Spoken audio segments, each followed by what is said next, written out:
أرسله الله إلى الناس كافة بشيرا ونذيرا وداعيا إلى الله بإذنه وسراجا منيرا. أما بعد فأعوذ بالله من الشيطان الرجيم. بسم الله الرحمن الرحيم. وسخرنا مع داود الجبال يسبحن والطير كنا فاعلين وعلمناه صنعة لبوس لكم لتحصنكم من بأسكم فهل أنتم شاكرون. ولسليمان الريح عاصفة تجري بأمره إلى الأرض التي باركنا فيها وكنا بكل شيء عالمين. ومن الشياطين من يغوصون له ويعملون عملا دون ذلك وكنا لهم حافظين.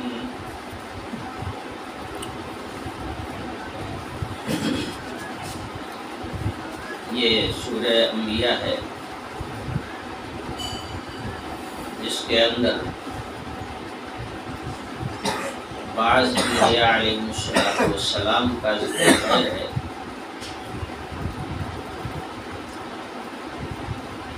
انبیاء علیہ السلام کے تذکرے میں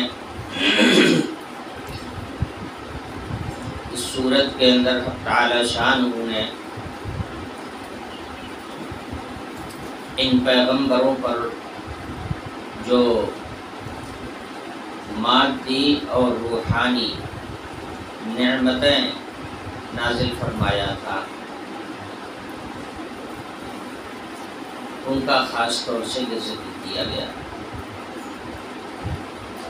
اللہ تعالیٰ کی جانب سے ملی ہوئی ہر نعمت انسان کے لیے مفید ہے. فائدے ہی کے خاطر اللہ پاک نے وہ نعمتیں عطا فرمائی ہیں، چاہے نعمت مادی ہو اور چاہے روحانی ہو،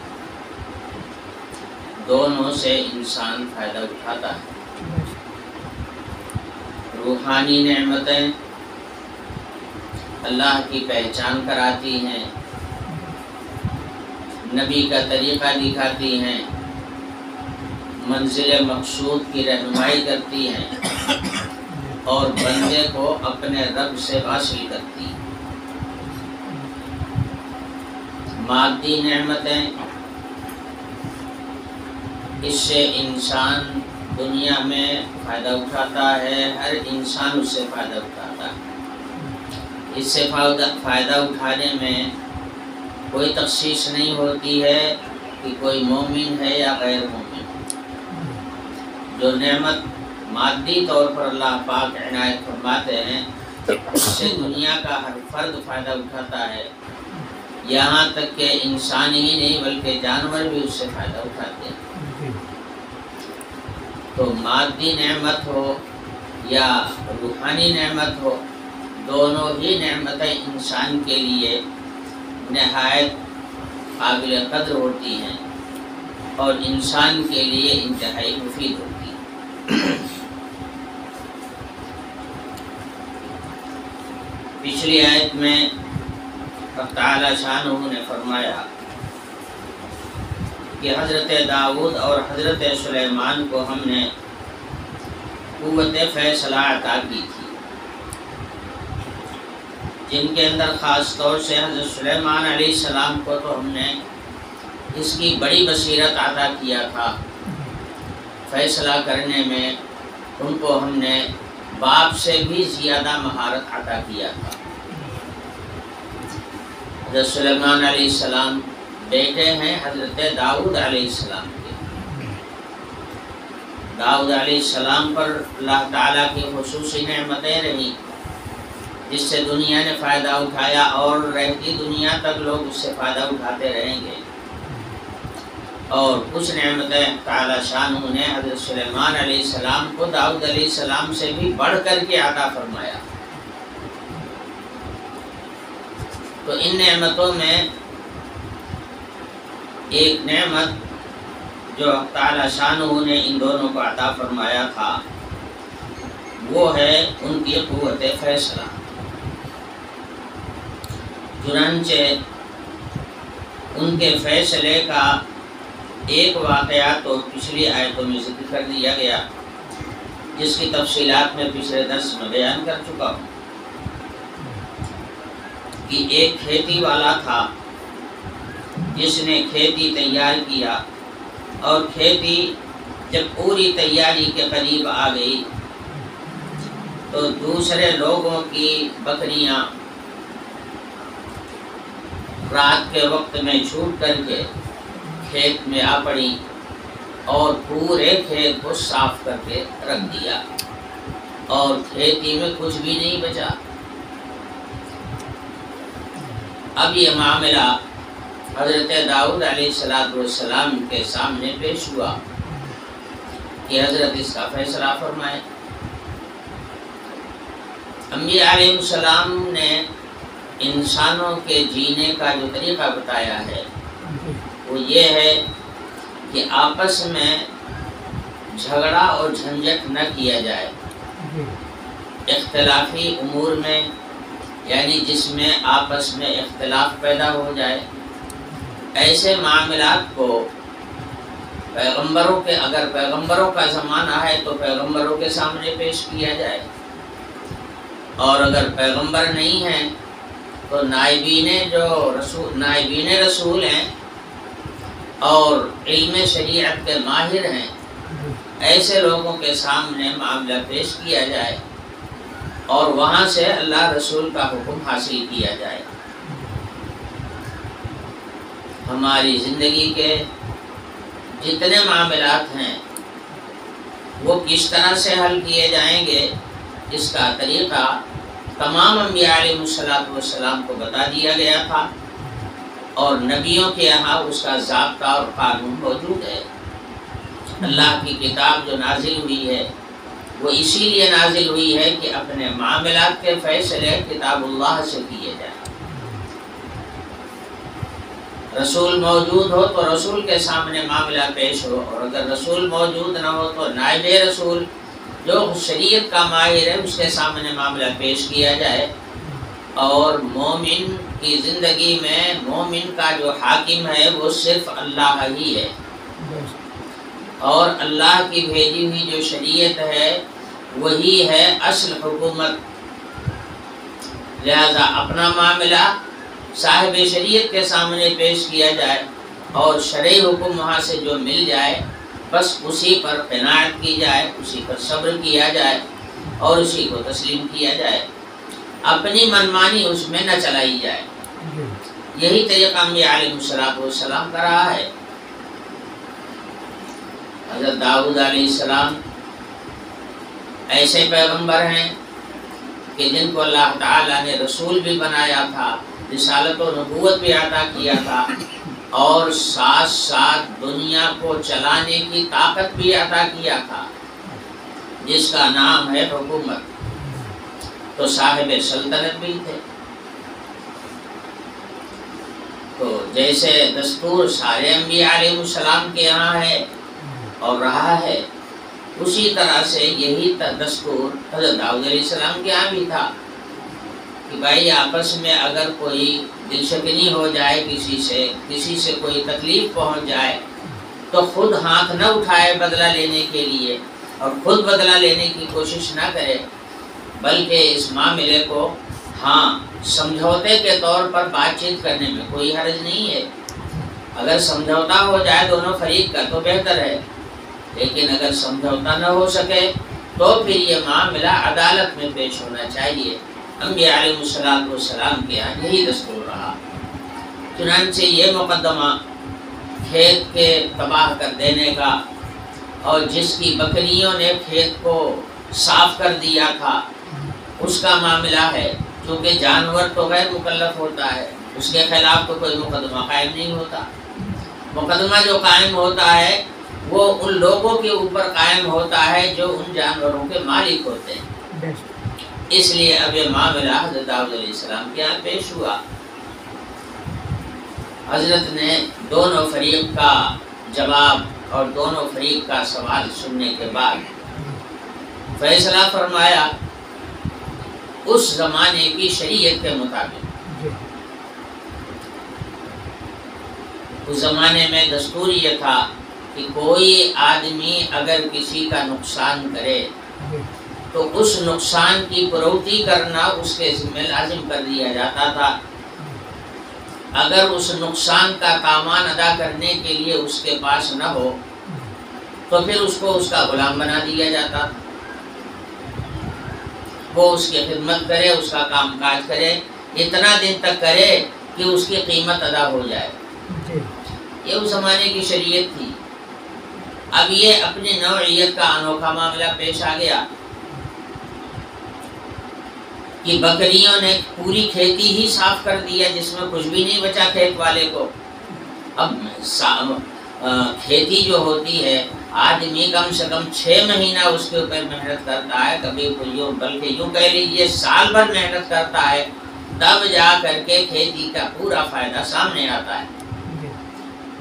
اب یہ بہت اہم معاملہ تھا، حضرت داؤد علیہ السلام کے سامنے پیش ہوا تو حضرت نے مقدمہ ان کا سننے کے بعد اس زمانے کی شریعت کے مطابق فیصلہ دے دیا کہ چونکہ اس آدمی کی کھیتی کا نقصان فلاں آدمی کی بکریوں نے کیا، تو بکریاں اس زمانے میں 2-4 بکریاں تھوڑے رکھی جاتی تھی جیسے ہم لوگ رکھتے ہیں، وہ بکریوں کا پورا ریوڑ ہوتا تھا، کئی ہزار بکریاں ایک آدمی کے ماتحت رہتی تھی۔ اب ہزاروں بکریاں اگر کسی کھیت میں پڑیں گی تو پھر اس کا تو وارہ نہیں آرا کر دیں گی۔ چنانچہ یہی ہوا تو حضرت نے فرمایا کہ تیری بکریوں نے اس کا اتنا عظیم نقصان کیا ہے، تو اب تیری بکریاں اس کے کھیت کے بدلے میں اس کو دے دی جاتی کیونکہ نقصان کیا ہے۔ مفسرین نے لکھا ہے کہ اندازہ یہ ہے کہ کھیتی کا جو نقصان ہوا تھا وہ اتنا بڑا نقصان تھا کہ وہ ساری بکریاں اگر دے دی جائیں جب بھی اس کا تاوان ادا ہو سکتا تھا، اس لیے حضرت نے اس کا فیصلہ فرما دیا۔ مگر حضرت داؤد علیہ السلام سے زیادہ فہم اور بصیرت فیصلے کے معاملے میں اللہ پاک نے ان کے بیٹے حضرت سلیمان علیہ السلام کو عطا فرمایا۔ قرآن خود کہہ رہا ہے فَفَهَّمْنَاهَا سُلَيْمَانَ، ہم نے فیصلہ کرنے کی بصیرت اور پوری سمجھ ہم نے حضرت سلیمان علیہ السلام کو عطا کیا۔ اب یہ فیصلہ ہو گیا، دونوں واپس ہوئے، بکری والے نے اپنی بکریاں چھوڑ دیا کھیت والے کے لیے کہ اس کا نقصان ہوا ہے، فیصلہ ہوا عدالت سے، اس لیے حکم مان لیا گیا۔ اب دونوں جب وہاں سے دارالقضا سے لوٹے تو باہر حضرت سلیمان علیہ السلام مل گئے، جو ابھی بچے تھے کھیل رہے ہوں گے، مل گئے، پوچھا کیا ہوا، معاملہ اہم تھا، سبھی جانتے تھے، تو پوچھا کیا ہوا، تو کہا کہ فیصلہ یہی ہوا کہ ساری بکریاں کھیت والے کو دے دی گئی ہیں۔ حضرت سلیمان علیہ السلام نے کہا کہ جو فیصلہ شرعی عدالت سے ہوا وہ تو سر آنکھوں پر اپنی جگہ پر ہے، لیکن اگر میں اس جگہ پر ہوتا تو میں دوسرا ہی فیصلہ کرتا۔ دیکھیے فیصلے 2 طرح کے ہوتے ہیں، ایک ہوتا ہے صلح کے ساتھ فیصلہ، یعنی دونوں فریق کے حقوق کی رعایت کی جائے، کچھ نرم کچھ گرم کر کے دونوں کو ایسے امر پر آمادہ کر دیا جائے کہ دونوں کا دل مطمئن ہو جائے۔ یہ فیصلہ جو ہوتا ہے یہ صلح صفائی میں ہوتا ہے، اس کو مصالحت کہا جاتا ہے، اس کو سمجھوتا کہا جاتا ہے۔ یہ فیصلہ نہیں ہوتا، یہ سمجھوتا ہوتا ہے کہ بھئی تم برداشت کر لو اور کچھ یہ برداشت کر لے، اور درمیانی راستہ ایسا نکل آئے کہ اس کا دل بھی مطمئن ہو جائے اور تمہارا دل بھی مطمئن ہو جائے۔ تو یہ حقیقت میں فیصلہ نہیں ہوتا بلکہ یہ ہوتا ہے سمجھوتا، اسی کا نام ہے مصالحت۔ قرآن پاک میں فرمایا گیا والصلح خیر، صلح کے اندر خیر ہے، برکت۔ اسی آیت کی وجہ سے حضرت عمر رضی اللہ عنہ کا دستور یہ تھا کہ اگر کسی کا مقدمہ حضرت کی عدالت میں پیش ہوتا تو حضرت پہلے فیصلہ نہیں کرتے، دونوں فریق کو بلا کر کے فرماتے کہ جاؤ تم دونوں آدمی آپس میں کسی بات کا سمجھوتا کر لو، اگر دونوں کی رضامندی سے سمجھوتے کی کوئی شکل نکل آئے تو وہ بہتر ہوگی، اور اگر تمہارا سمجھوتا نہیں ہو پائے گا تو پھر دلائل کی بنیاد پر اور قرائن قویہ کی بنیاد پر نہیں بلکہ دلائل اور شہادتوں کی بنیاد پر پھر یہاں دو ٹوک فیصلہ کیا جائے گا۔ دو ٹوک فیصلہ جو عدالت کرتی ہے اس میں ایک فریق کا حق پورا پورا دلایا جاتا ہے اور دوسرا فریق جو زیادتی کرنے والا ہوتا ہے اس کو مکمل طور پر محروم کر دیا جاتا ہے۔ فیصلے میں، شرعی فیصلے میں اور عدالتی فیصلے میں اس کی گنجائش نہیں ہوتی ہے کہ دونوں کی رعایت کی جائے، وہاں یہ دیکھا جاتا ہے کہ یہ معاملہ جو پیش ہوا ہے اس میں حق کس کے ساتھ ہے، کون حق پر ہے اور کون ناحق پر ہے، اور اس کا تصفیہ دلائل کی بنیاد پر ہوتا ہے، ثبوتوں کی بنیاد پر ہوتا ہے، یہ ہوتا ہے عدالت میں۔ چنانچہ عدالتی فیصلہ جب ہوتا ہے تو مکمل طور پر ایک فریق کے حق میں جاتا ہے اور دوسرا فریق مکمل طور پر محروم کر دیا جاتا ہے۔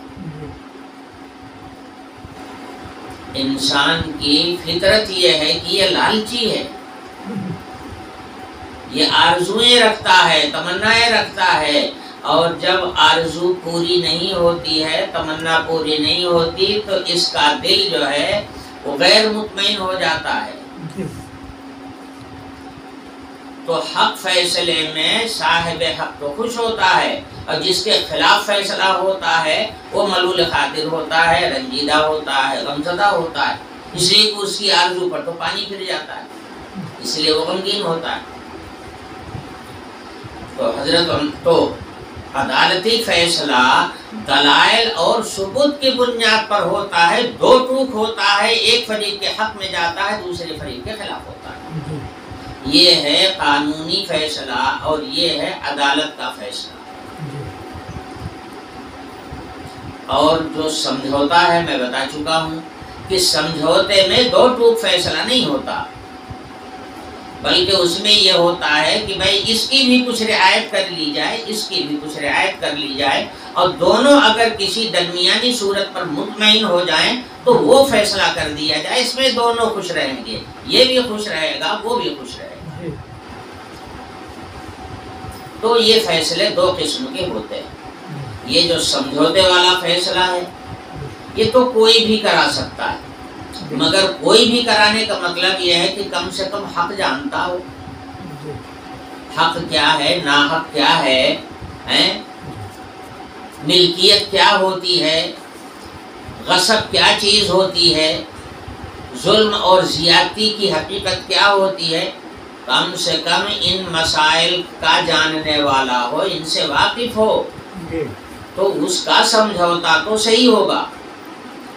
لیکن اگر دونوں جانب جاہل بیٹھ جائیں اور سمجھوتا کرامیں تو وہ سمجھوتا کیا ہوگا، وہ کوئی فیصلہ نہیں ہوتا ہے۔ ہاں اتنا ضرور ہے کہ اگر دونوں فریق اس میں مطمئن ہو جائیں تو وہ قابل عمل بن جاتا ہے، یعنی اس پر عمل کیا جا سکتا ہے، مگر قانونی حیثیت سے اس کی کوئی وقعت نہیں ہوتی، چونکہ دونوں فریق نے مان لیا اس لیے ٹھیک ہے۔ تو یہ سمجھوتا تو کوئی بھی کرا سکتا ہے، لیکن فیصلہ کرنا یہ سب کے بس کی بات نہیں ہے، اور نہ یہ سب کا کام ہی ہے، یہ روگ سب کے بس کا نہیں ہے۔ اس کے لیے بڑے علم کی ضرورت ہوتی ہے، مہارت کی ضرورت ہوتی ہے، حقوق کو جاننے اور پہچاننے کی ضرورت ہوتی ہے، دلائل اور شواہد اور ثبوت کی بنیادیں کیا ہیں اور ان کی پرکھ کیا ہے، ان کے اندر کھرا اور کھوٹا کیا ہے، ان سب کا جب پورا ماہر ہوگا تب وہ فیصلہ کرنے کے قابل بنے گا۔ تو حضرت سلیمان علیہ السلام نے کہا کہ بہرحال عدالت سے جو آپ لوگوں کو فیصلہ ملا ہے وہ تو قانونی فیصلہ ہے، وہ تو شرعی فیصلہ ہے، لیکن اگر میں ہوتا تو میں ایسا فیصلہ کرتا کہ دونوں مطمئن ہو جاتے، دونوں کی رعایت ہوتی اس میں۔ حضرت امام تفسیر حضرت مجاہد کا کہنا یہ ہے کہ حضرت داؤد علیہ السلام کا فیصلہ قانونی تھا اور حضرت سلیمان علیہ السلام نے جس فیصلے کی بات کہی وہ فیصلہ سمجھوتے کا فیصلہ تھا، مصالحت۔ اب حضرت سلیمان علیہ السلام نے جب کہا کہ میں تو دوسرے فیصلہ کرتا، اگر میں ہوتا تو میں اس کا دوسرے فیصلہ کرتا، اس بات کو لوگوں نے جا کر حضرت داؤد علیہ السلام سے بتا دیا کہ آپ نے حضرت ایک فیصلہ دیا، چلے گئے صاحب حق، لیکن آپ کے صاحبزادے فرما رہے ہیں کہ اگر اس جگہ میں ہوتا تو میں دوسرے ہی فیصلہ کرتا۔ تو حضرت فرمایا جاؤ اس کو بلا کے لے آؤ۔ ابھی بلا کر کے وہاں حضرت کے سامنے پیش ہوئے، حضرت داؤد علیہ السلام کے پاس کے سامنے۔ حضرت نے فرمایا کہ تم کہہ رہے کہ میں ہوتا تو دوسرا فیصلہ کرتا، وہ کون سا فیصلہ تم کرتے ہو مجھے بتاؤ۔ تو حضرت سلیمان علیہ السلام نے کہا کہ ابا میں فیصلہ یہ کرتا کہ یہ جو کھیت ہے بکری والے کو دلا دیتا، اور بکریاں جتنی ہیں سب کھیت والے کو دلا دیتا، مگر یہ دلانا صرف سال بھر کے لیے ہوتا۔ بکری والے کی بکریوں نے نقصان کیا کھیت والے کا، تو کھیت والے کو تو اس کی بکریاں دے دی جاتی، وہ اس کا دودھ کھاتا، اس کے اون کو نکالتا، اس کے بچے ہوتے اور اس کا فائدہ اٹھاتا رہتا وہ سال بھر۔ اور کھیت والے کا جو کھیت ہے بکری والے کو دے دیا جاتا، وہ سال بھر اس میں محنت کرتا، کاشتکاری کرتا، اور پورے سال میں جب کھیتی اسی درجے پر آ کے پہنچ جاتی جس درجے میں آج تھی، تو پھر یہ ہوتا کہ کھیت والے کو دے دیا جائے، بکری والے کو واپس کر دی جائے،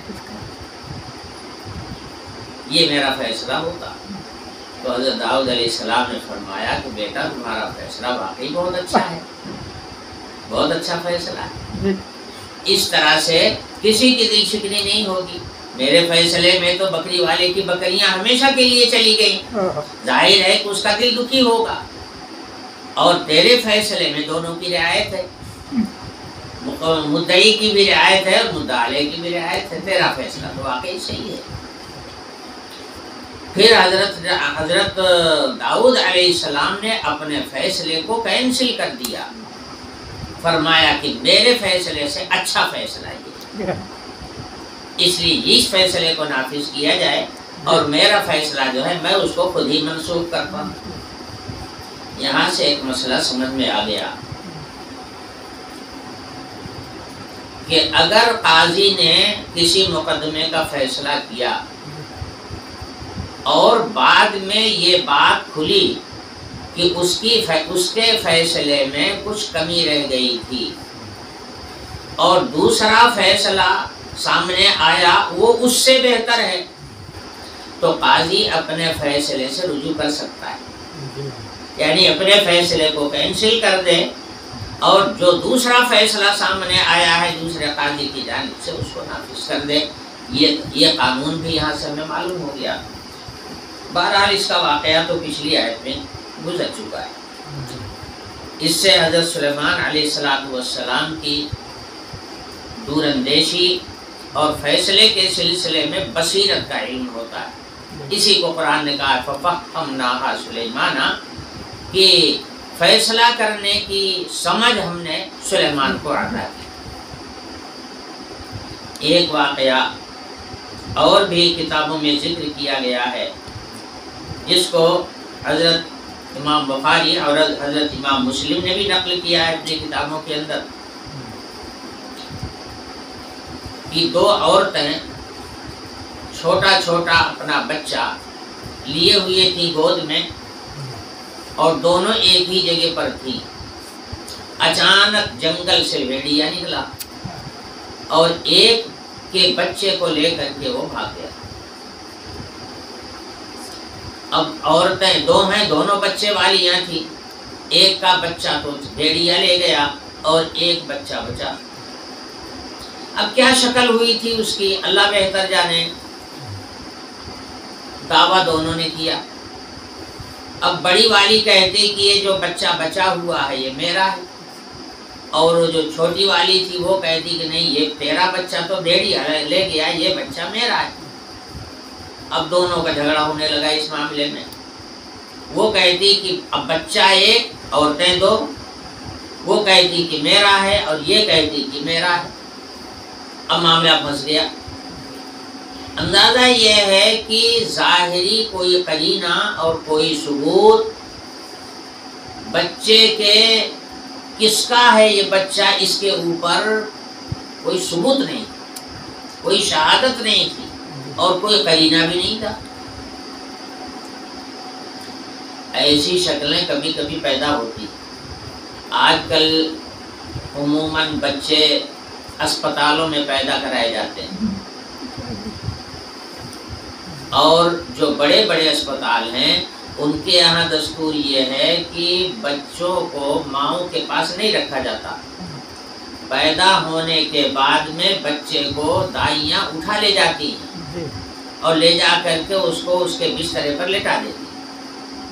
اب بچہ الگ ہے, ماں الگ ہے. جہاں مائیں ہیں وہاں صرف مائوں کی چارپائیاں ہیں, اور جہاں بچے ہیں وہاں صرف بچوں کی چارپائیاں ہیں. تو وہ لوگ نشان لگانے کے لیے کچھ کارڈ وغیرہ لگاتے ہیں. چارپائی میں بھی کا نمبر ہوتا ہے اور اس کے گلے میں بھی نمبر ڈال دیا جاتا ہے. یہ نمبرنگ کا سلسلہ وہاں پر چلتا ہے. اگر خدا نخواستہ اس نمبرنگ میں کہیں بھول ہو گئی تو پھر معاملہ مشتبہ ہو جاتا ہے. کسی کا بچہ کسی کو, کسی کا بچہ کسی کو دے دیا جاتا ہے. وہاں اگر نمبرنگ میں دھوکہ ہو گیا تو سمجھ لیجئے کہ اب خیریت نہیں ہے. اب اس کا بچہ اس کے ہاتھ میں نہیں آئے گا, نہ جانے کون سا بچہ اس کو دے دیا جائے, وہ کس کا بچہ ہو.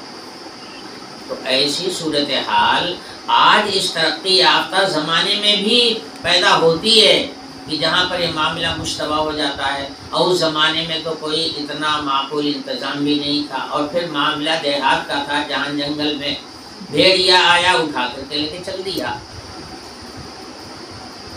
تو یہ معاملہ بڑا نازک تھا. اب دو عورتیں دعوے دار ہیں, بچہ ایک ہے, دونوں کہہ رہی ہیں کہ میرا ہے, اور کوئی قرینہ اور کوئی ثبوت, کوئی شہادت اس بات پر نہیں ہے کہ یہ بچہ حقیقت میں کس کا ہے. اب یہ معاملہ حضرت داؤد علیہ السلام کے خدمت میں پیش ہوا. حضرت داؤد علیہ السلام نے دونوں کی گفتگو کو سنا. تو حضرت تو قانونی فیصلہ دیتے تھے, اور میں بتا چکا ہوں کہ قانونی فیصلہ جو ہے ثبوت اور شواہد کی بنیاد پر ہوتا ہے. تو حضرت نے دونوں کی گفتگو کو سنا. اب قرینے سے حضرت کو جس کو معلوم ہوا کہ یہ بچہ اس کا ہوگا اس کو دے دیا, اور جس کے اوپر یعنی جس کی دلیل ذرا کچھ مضبوط رہی ہوگی اس کی بات پر فیصلہ دے دیا, اور جس کی دلیل حضرت کے سامنے کمزور رہی ہوگی اس کو محروم کر دیا. اب یہ دونوں عورتیں واپس ہوئیں عدالت سے. تو باہر حضرت سلیمان علیہ السلام نے پوچھا کہ کیا فیصلہ ہوا. تو بتایا کہ فلانی کے حق میں فیصلہ ہو گیا اور فلانی کے خلاف فیصلہ ہو گیا, فلانے کو محروم کر دیا گیا, یعنی ڈگری فلانے کے ہاتھ میں, فلانے کے حق میں ہو گئی اور فلانی محروم ہو گئی. حضرت داؤد علیہ السلام, حضرت سلیمان علیہ السلام نے کہا کہ آؤ تم دونوں کا فیصلہ ہم کر دیں.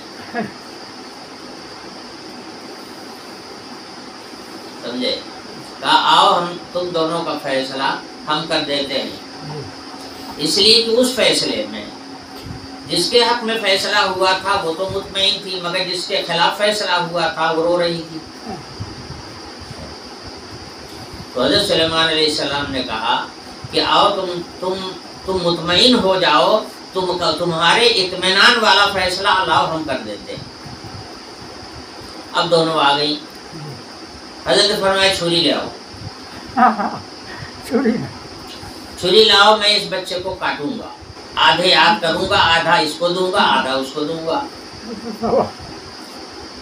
اب ظاہر ہے کہ وہ بچہ کسی کے بھی کام کا نہیں رہ جائے گا، جب آدھے سے کٹے گا تو زندہ تھوڑے رہے گا، تو مر جائے گا۔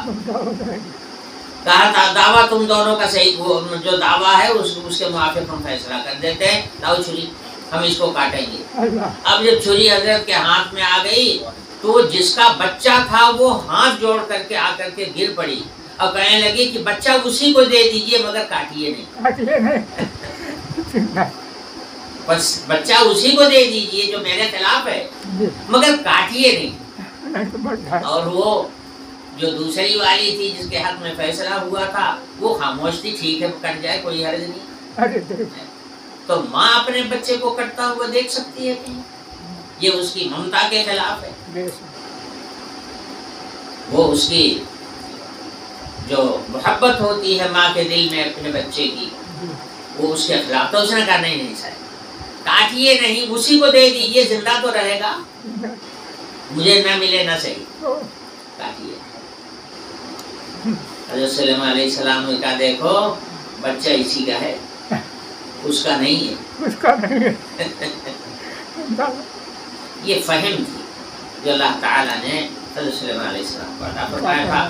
اس کے بعد پھر قرآن ذکر کرتا ہے کہ حضرت سلیمان علیہ السلام کو، حضرت داؤد علیہ السلام کو کچھ اور بھی ہم نے نعمتیں ایسی عطا فرمایا تھا جس میں وہ تمام انبیاء کے بیچ میں بھی ممتاز ہے۔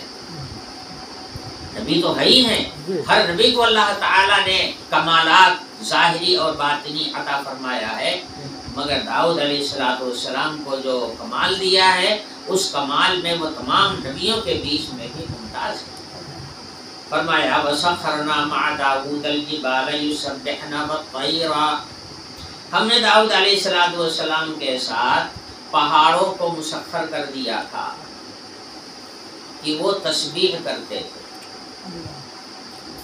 اس کا ایک مطلب مفسرین نے یہ بیان کیا ہے کہ جس وقت حضرت داؤد علیہ السلام زبور کی تلاوت کرتے تھے تو پہاڑ بھی تسبیح کرتے تھے ساتھ ساتھ۔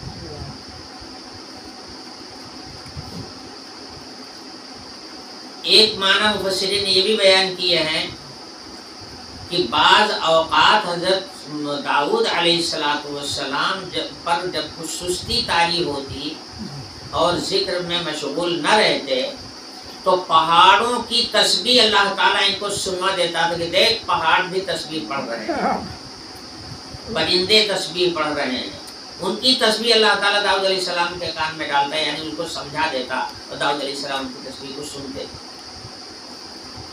تو حضرت داؤد علیہ السلام فوراً پھر مستعد ہو جاتے اللہ کے ذکر کے لیے اور پھر اللہ کے ذکر میں مشغول ہو جاتے۔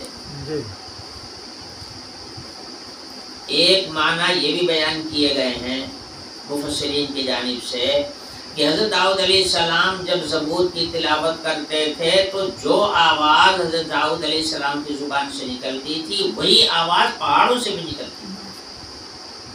وہاں جو مخلوق ہوتی تھی سب کی طرف سے وہ آوازیں سامنے آتی تھی اور چلتے ہوئے راہگیر اس آواز کو سننے کے لیے کھڑے ہو جاتے تھے۔